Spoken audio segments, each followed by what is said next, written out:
O meu nome é Catarina Conceição, eu sou intensivista do Hospital de São Francisco Xavier, da ULSLO, mas trabalho principalmente no São Francisco Xavier.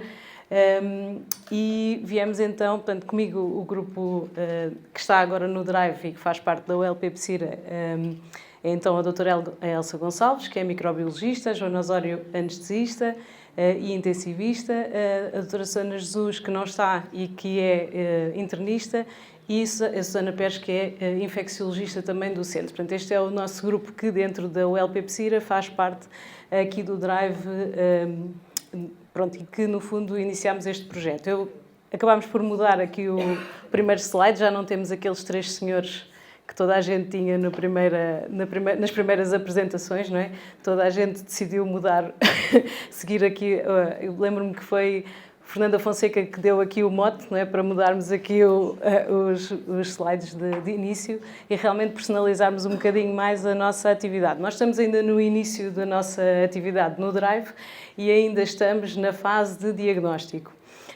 Portanto, o serviço que selecionamos é o serviço de cirurgia geral, que está presente nos três polos, e isso é um grande desafio que temos visto, e este era o nosso problema, era a prescrição de piperacilina tazobactam como terapêutica empírica nas infecções intraabdominais, portanto, provenientes da comunidade.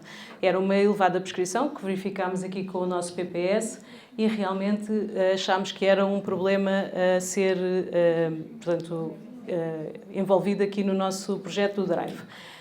De facto, o diagnóstico inicial foi feito, começámos o nosso trabalho junto do diretor de serviço, uma vez que é um serviço que está muito disperso pelos três hospitais e achámos que esse deveria ser um dos cuidados, portanto, envolver através da chefia do serviço para depois andarmos para a frente com o projeto. E realmente fomos vendo que é muito difícil, de facto, motivar. Quais foram as principais barreiras que temos encontrado ao longo do projeto? A motivação dos profissionais e encontrarmos um líder no serviço que nos sirva, no fundo, de interlocutor com quem possamos trabalhar. Foi complexa, de facto, aqui a chegada ao diretor de serviço. Conseguimos fazer a reunião, era um dos primeiros objetivos que tínhamos delineado na nossa apresentação prévia. Fizemos a reunião com o diretor de serviço, mas não conseguimos ainda identificar o champion, mas estamos quase a identificar o champion no serviço para conseguirmos ter um interlocutor para este projeto. Ainda assim, como somos persistentes, decidimos avançar com um inquérito anónimo, não com as entrevistas, achámos que se calhar não seria a melhor estratégia e então começámos com um survey, que é sempre uma coisa mais ligeira, para tentarmos introduzir o tema e, de facto, em 50 médicos, incluindo internos e internos do ano comum, que estão em estágio, etc. Portanto, foi um survey totalmente abrangente, todos os médicos que trabalham nas 3 enfermarias do Serviço de Cirurgia Geral, e tivemos uma taxa de respostas que não foi má. Portanto, em 50 médicos responderam 22 médicos, não foi nada mau. Estávamos à espera de menos respostas. Então, este questionário foi, de facto, assim, bastante geral, não é? Sobre perspectivas e sobre a percepção da prescrição sobre estas 3 infecções intraabdominais, a apendicite aguda, a colcistite aguda e a diverticulite aguda. Portanto, foram questões muito específicas sobre estas 3, sobre a antibioterapia nestas 3 portanto, doenças, não é? E aqui vimos que a maioria das respostas foram de assistentes hospitalares de cirurgia geral e assistentes hospitalares graduados e alguns internos de cirurgia geral, são a maioria das respostas, a maioria senhoras, com uma faixa etária entre os 25 e os 54 anos e com uma experiência profissional bastante significativa, portanto, entre os 10 e os 20 anos de profissão, portanto, já com uma robustez de resposta com pessoas com bastante experiência, colegas com bastante experiência.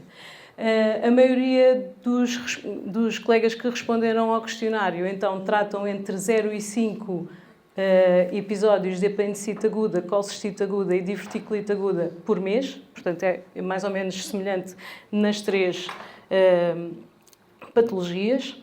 E relativamente ainda às 3 patologias, qual é que é a terapêutica empírica que consideram preferencial? Portanto, é aquilo que a pessoa considera que seria de prescrever como primeira abordagem. Na apendicite aguda não complicada, 86% consideram que seria amoxicilina ácido clavulânico, que é ao contrário do que nós encontramos no PPS. Parece-nos uma boa oportunidade aqui para discutir em entrevistas, por exemplo. Achamos que este survey, de facto, está a dar frutos. Na colcistite aguda não complicada, aqui já há um espectro maior e já aparece aqui, de facto, a piperacilina tazobactam como terapêutica empírica em primeira linha e depois o ceftriaxone e metronidazole como outra hipótese. E na diverticulite aguda a dispersão ainda é maior. Portanto, claramente há aqui padrões de prescrição diferentes e que vale a pena explorar para cada uma das patologias, e acho que foi uma boa forma de começarmos a abordar esta prescrição empírica. Relativamente depois à duração da antibioterapia, também temos aqui uma maioria de respondentes que tendem mais para uma duração maior, apesar do controle de foco, o que é bastante também uma área talvez de intervenção, não sendo propriamente o nosso problema inicial. E depois fizemos outras questões, nomeadamente quais são os elementos decisivos para a seleção de um antibiótico que não fosse amoxiclave numa infecção destas e, portanto, aqui as comorbilidades, a idade do doente, o internamento prévio, a colonização por agentes multiresistentes como causas eventuais para esta seleção de outro antibiótico.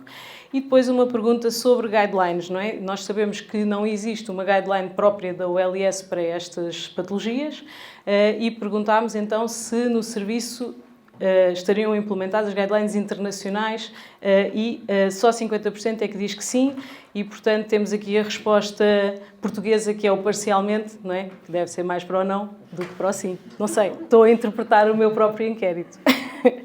Depois deixámos uma questão em aberto para sugestões e a inteligência artificial ajudou-nos aqui bastante porque agrupou nas sugestões qual foi a palavra mais repetida no texto livre dos respondentes.